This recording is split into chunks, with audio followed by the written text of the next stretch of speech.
Assalamualaikum warahmatullahi wabarakatuh. Pemirsa Gapai Kemuliaan yang dirahmati Allah. Apa kabar Anda hari ini? Semoga Anda senantiasa sehat dan selalu berada dalam lindungan Allah Subhanahu wa taala. Amin ya robbal alamin. Nah, pemirsa, alhamdulillah senang sekali hari ini saya Faye Nizar kembali hadir menjumpai Anda dalam program kesayangan kita, Gapai Kemuliaan. Selama 45 menit ke depan, insya Allah kita akan membahas masalah seputar fikih, adab dan juga tauhid dalam kehidupan sehari-hari yang tidak jarang masih banyak dari kita yang belum memahaminya. Tentunya seperti biasa saya tidak sendiri. Hari ini sudah hadir bersama saya di studio ada gurunda kita semua, Kiai Haji Muhammad Faiz. Assalamualaikum. Waalaikumsalam warahmatullahi wabarakatuh. Bagaimana kabarnya hari ini? Alhamdulillah baik, sehat Mbak Eva. Alhamdulillahirabbil alamin. Nah, pemirsa, kembali kami ingatkan, apabila Anda ingin bertanya atau memiliki pertanyaan, silahkan Anda bisa kirimkan pertanyaan Anda berupa video melalui nomor WhatsApp yang tertera di layar kaca. Sekarang kita langsung saja bahas ya Kiai. Kita akan bahas peran Rasulullah sebagai pedagang, bisnismen atau juga entrepreneur mungkin ya Kiai ya istilahnya sekarang. Nah, apa sebetulnya prinsip utama Rasulullah dalam mengatur pasar Kiai? Ya. Ini penting sekali nih Mbak Eva ya, karena orang kan selalu kalau di event-event tertentu, misalnya perayaan Maulid Nabi atau apapun, itu melihat sisi Rasulullah itu pada aspek sholat, ibadah, ya, melupakan bahwa Rasulullah itu pribadi yang sempurna. Jadi kenapa kok Nabi yang dijadikan contoh? Itu karena Nabi itu pribadi yang sempurna gitu ya. Jadi kita itu kalau ngelihat Rasulullah itu bisa ngambil semua sisi. Misalnya, kalau saya bilang, saya ini kan guru, Rasulullah dakwah. Kan sama kan? Oh, saya ini suami, Rasulullah nikah gitu loh. Oh, saya ini anak, Rasulullah juga anak manusia gitu loh. Nah, ini semua pribadi yang lengkap. Oh, saya politisi, Rasulullah juga mimpin negara. Saya TNI, Rasulullah juga ikut perang. Nah, ini sebetulnya yang harus kita sadari bahwa uswatun hasanah Rasulullah itu tidak hanya pada aspek spiritual belaka. Tetapi semua dimensi sosial itu pasti memiliki aspek spiritual yang dibangun oleh Rasulullah. Maka kalau kita lihat, bicara tentang pasar, ini termasuk profesi yang disebut di dalam Al-Quran loh. Profesi saya sebagai kiai itu nggak ada, Quran di dalam kiai itu langsung nggak ada. Tapi pasar sebagai tempat tijaroh itu Allah sebutkan di dalam apa ini? Ayat Al-Quran. Ketika Allah misalnya mengingatkan manusia, la ta'kulu amwalakum bainakum bil batil. Tidak boleh harta orang lain itu saya ambil atau saya memperoleh harta itu dengan cara yang batil.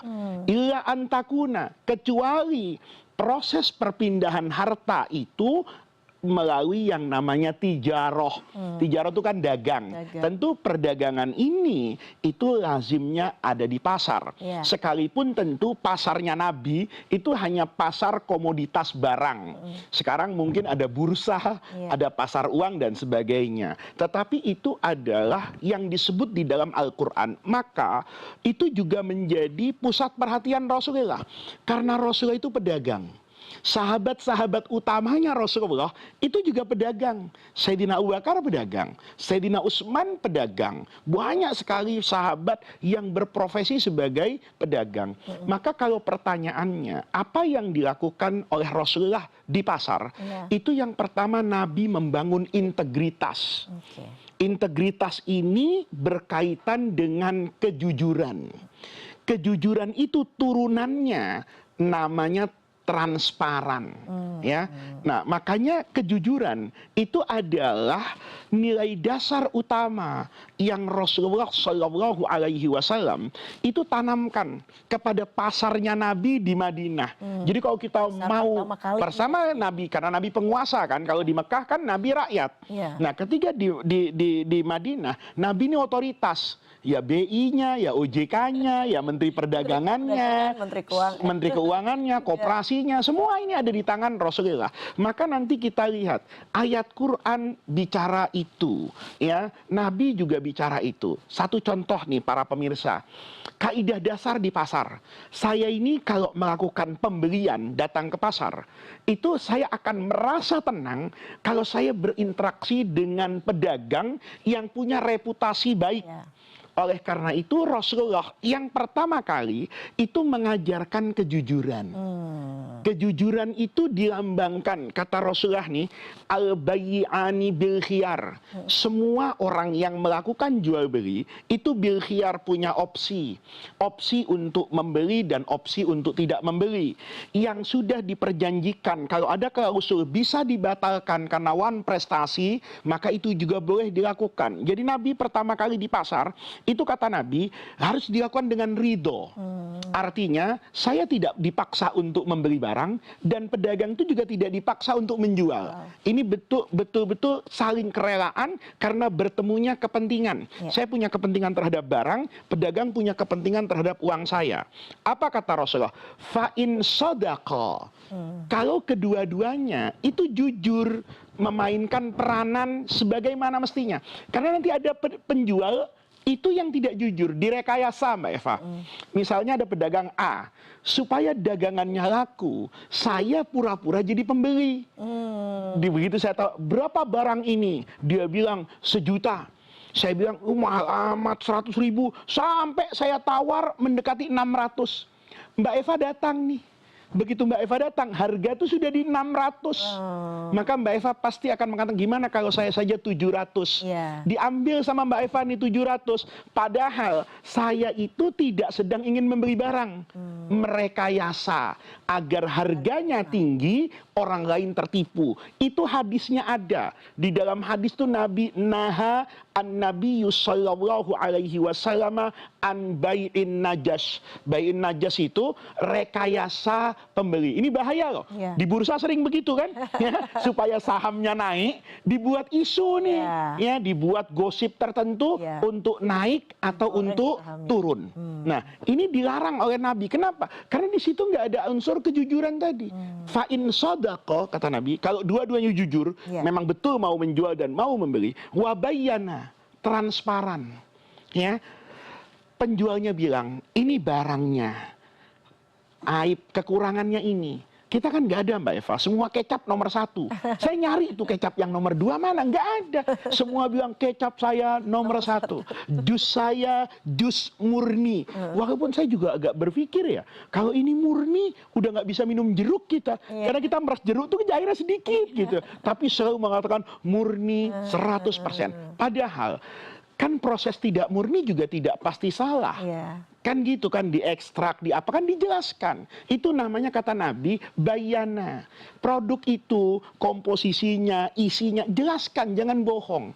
Ya, itu Imam Abu Hanifah dulu jadi pedagang begitu Mbak Eva. Jadi kalau dia dagang kain, itu ada cacatnya, dikasih tahu.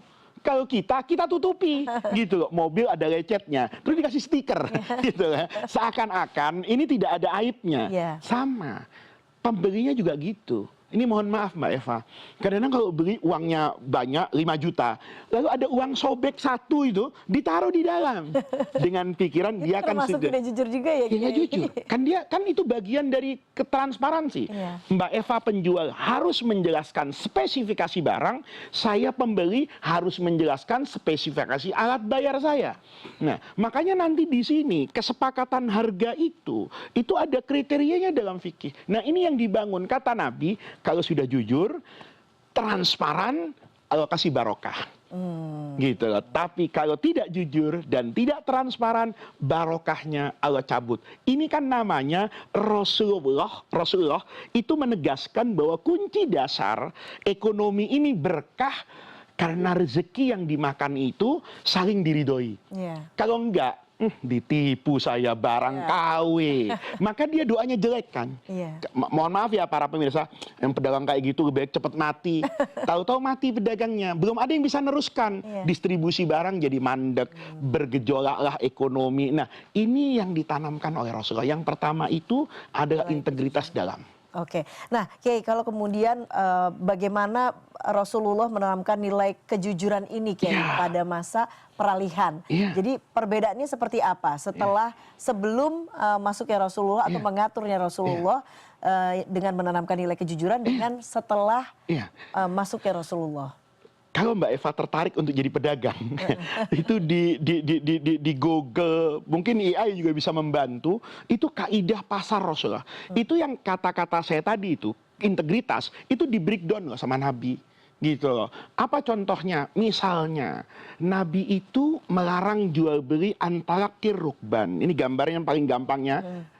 Daripada pakai bahasa Arab harus saya terjemahkan langsung Indonesianya aja. Dulu ini gini Mbak Eva. Barang itu kan tidak semuanya produk lokal. Nabi juga melakukan impor.